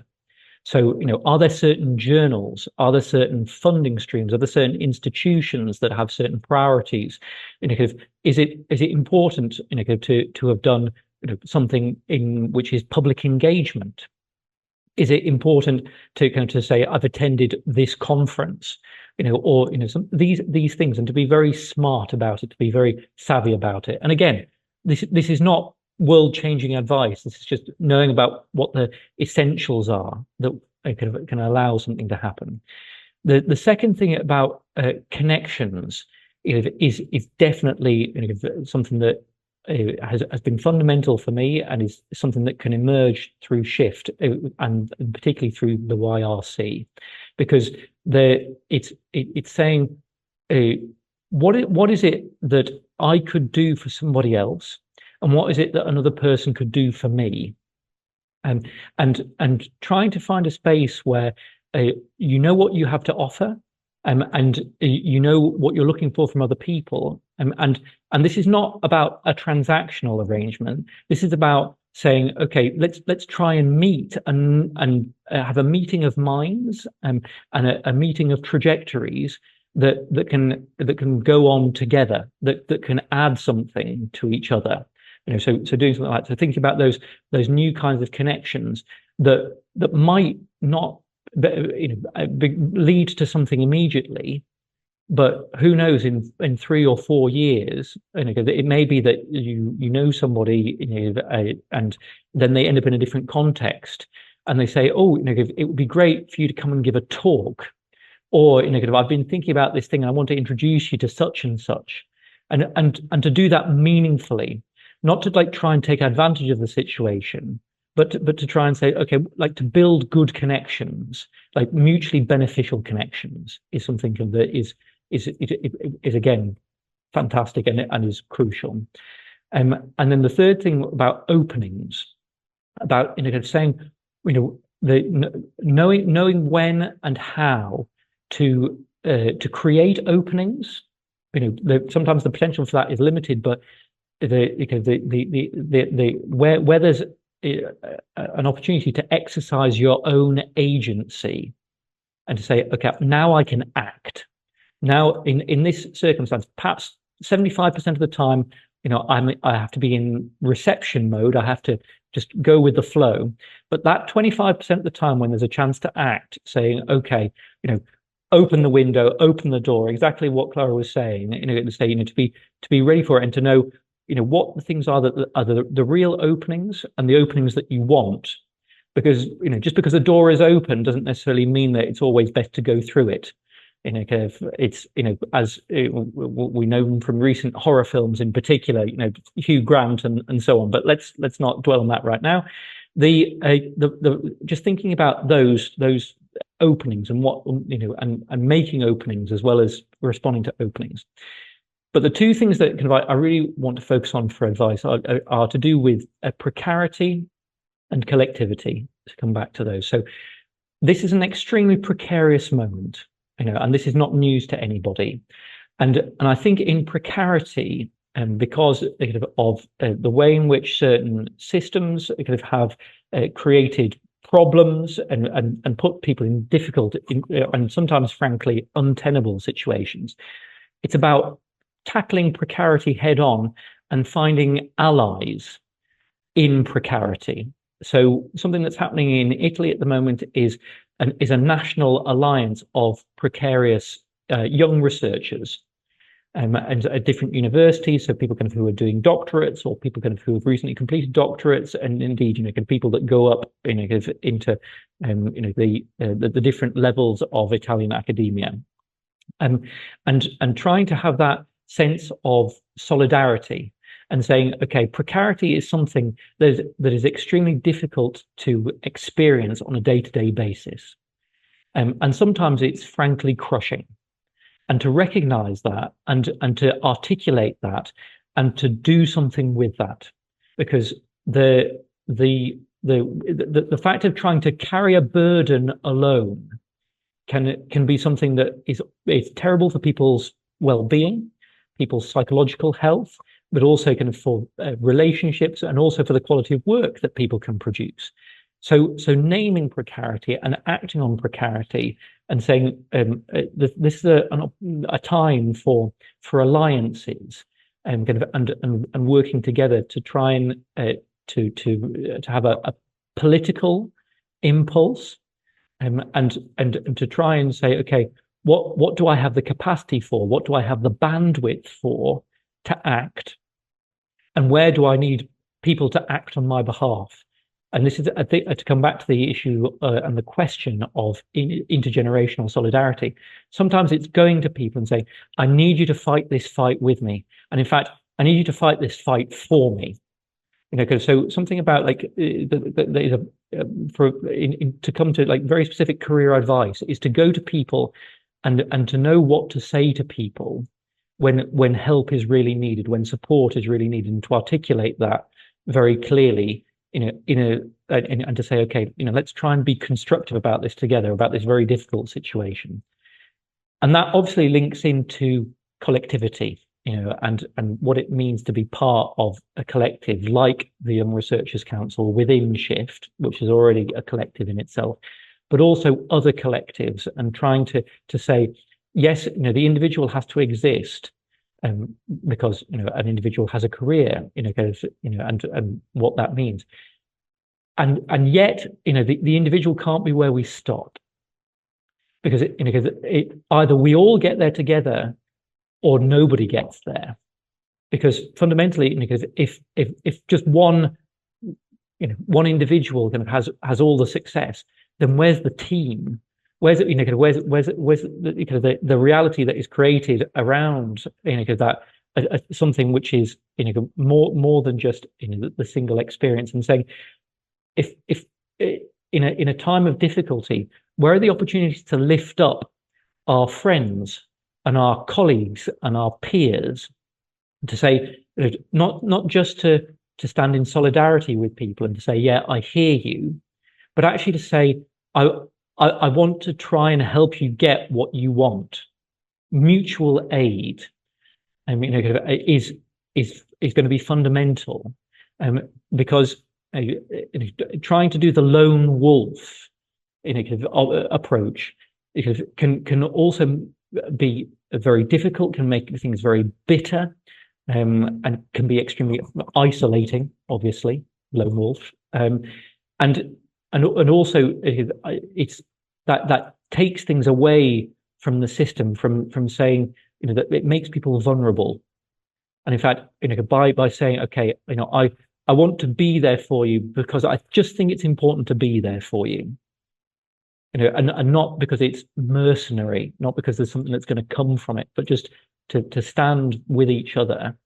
This is showing my heritage as somebody who comes from the mining communities of the northeast of England. This comes out of me from time to time. Thank you for your patience. But it is by standing together and standing up for things and saying to people, I want things to work out for you.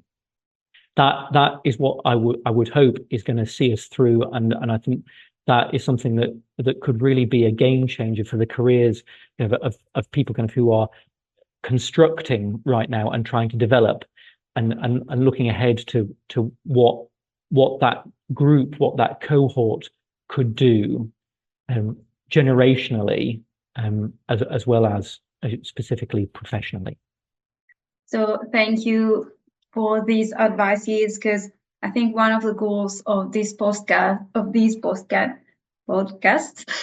is also to receive this kind of advices from somebody who's been through it all, from the challenges to the precarity to also the success. So getting to the point of it.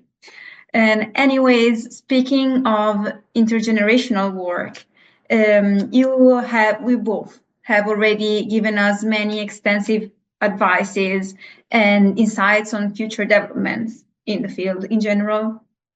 But getting to the end of this interview, could you briefly summarize what you think is the role of both young and senior researchers in shaping policy and practice in sustainability, transformation, and climate resilience?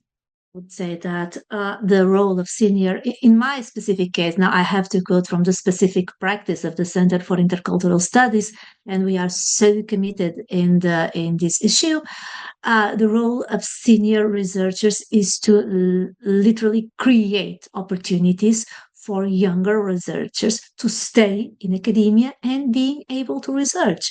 Because by simply giving advice and sharing a sense of common purpose, everything is so nice, but okay, and you have to research and you have to read and you have to write and you have to act on this specific field. That is lovely, but how do we have the support, the grants that we need to remain in academia, to be able to research and act and write and engage? We have to do that. There has got to be actual support to that. So our role as senior advisors, as senior actors of the in the academia scene, is to create opportunities for them, engage them, include them, that is you, include you in our projects. Whenever we have a project approved, funded, call into our project young early career researchers, graduates, undergraduates, early postgraduates, doesn't matter. Include them, listen to them, and include them literally, actually in our projects. Make them being part of a SHiFT cost action. Push them into applying to a virtual mobility grant, any sort of grant, to a conference grant, so that they can support themselves to attend, to work. That is that. Include them, create opportunity, include them in our research projects, in our funded research projects. It's not simply wishful thinking and giving them the honor of working alongside us. No, literally creating funded, paid opportunities so that they can work and be paid for their work. Or else they are going to have to go somewhere else, get some sort of part-time job. That is in order to support themselves, their life, their everyday life, their studies if necessary. And then where is the time, the energy to research? So there is no possibility of engaging in the climate, in our common struggle for climate justice and environmental issues. So create opportunities. When we have those opportunities, it's not simply for us and for our peers, it's also for them. If there is a conference, let them go. If there is an international meeting, let them go as well, because they can represent the research center as well, or even better, as any other senior researcher. Okay, so, and if whenever we have the opportunity, and again, quoting from my experience at the Center for Intercultural Studies of the Polytechnic University of Porto, whenever we have some funds, whenever we have some opportunity, create a research grant for early career researchers. We have that here in the Polytechnic of Porto. We have grants for integration in research for those baby steps of very, very young researchers graduating. Create those research grants and literally push the students into applying for them, because sometimes, what is this? What's research? No, go for it. Apply. Do your best. So this is our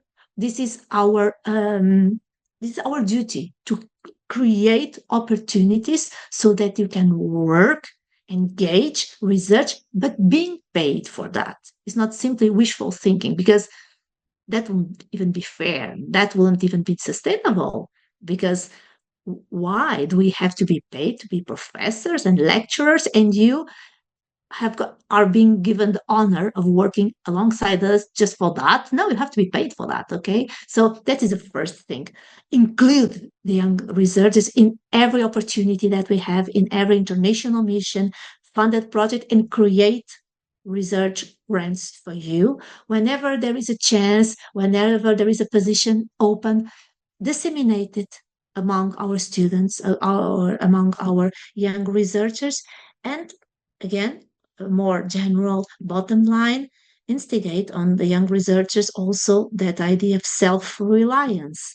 Now that goes back to my background in American cultural studies, that idea of self-reliance. Why? That is to say, be aware of your value, of your ambition, stand for your value and your ambition, but always inside the group. Don't isolate.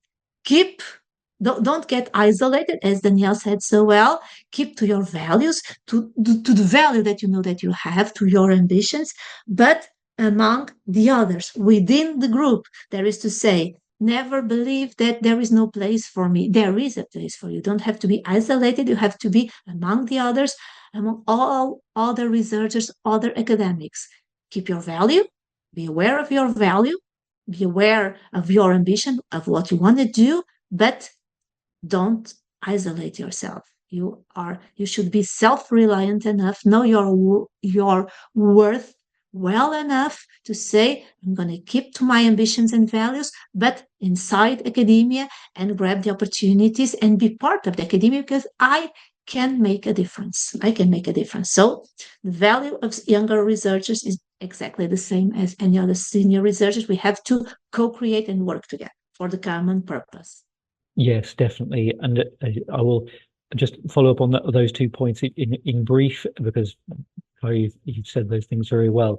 The call that I would make to people who are researchers at a more advanced stage is precisely in that space of saying, okay, somebody who has a consolidated career, somebody who has a permanent job, there has to be a shift in priorities. Yes, publishing can be important. Yes, departmental service can be important. Yes, there are certain things that can make people look good, and so on.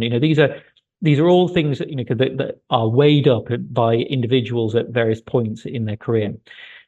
In the current moment of scarcity, there are two things that are needed. The first is more activism at the national level and indeed internationally, to say that there need to be more opportunities and there needs to be more funding allocated to the types of scheme that allow young researchers, early stage academics, to have a permanent job. This is not about temporary funding. This is not about short-term activities, good as they can be, but this has to be about saying, well, how does somebody have money to pay the bills? How does somebody have money, to cover costs for food? The basics. Where is the security? If I may go to Maslow's hierarchy, there, we need to have the needs for security met first, and so that in that sense, in a time of scarcity, activism is one thing, and the second thing is to say, the priority needs to shift as well in terms of applying for grants. Grants have to be something that is about giving people jobs, giving people serious jobs that allow trajectories to develop. This is not about saying, okay, I can give you a job for a year and that's better than nothing. That's one approach, sure, but there also needs to be work with funding bodies and work with different institutions to say, what happens to the person after this grant? So applying for grants to give people jobs, definitely, and then to say, is this short-termism, or is this actually going to solve the problem?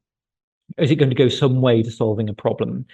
And so thinking about that and what kinds of grants are important.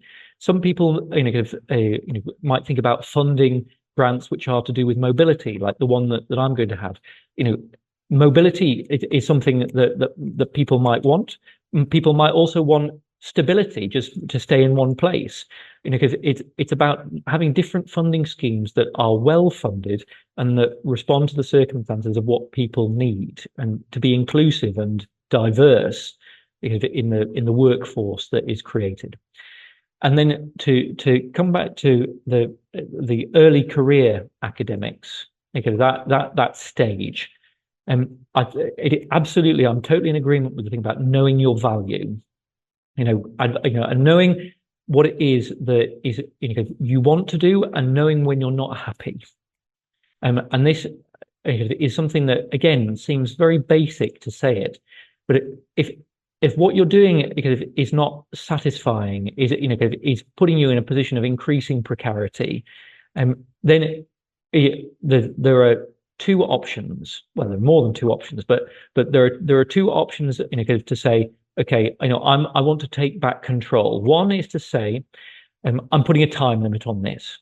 Know what your limit is and be very clear with yourself about that. I said to myself, that if I didn't have a permanent job within 10 years of having submitted my doctorate, that would be it. And I thought, I'll never get to 10 years past the doctorate.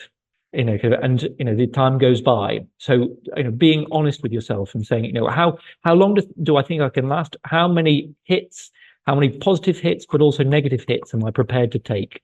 Before I say, okay, I'm calling time. I gave it a good shot. The system is hostile. The system is not ideal right now, and I have talents that I can use somewhere else, and I'm going to go out there and be fulfilled. That's one thing you can do, is to set yourself a time limit. The second thing that you can do is to have a very frank conversation with yourself, and say, does this system give me what I want? Do I feel that I have the capacity to interact with it, to intervene in it, to change it for the better? Is this something that I want to see change, and I know that I can do something about it? Or do I feel like I haven't got the energy for that, and for me it's going to be a sufferance. It's going to be something that I'm just going to have to put up with, for however long I'm in it, and being very very honest and very candid with ourselves. It has to be the starting point, because there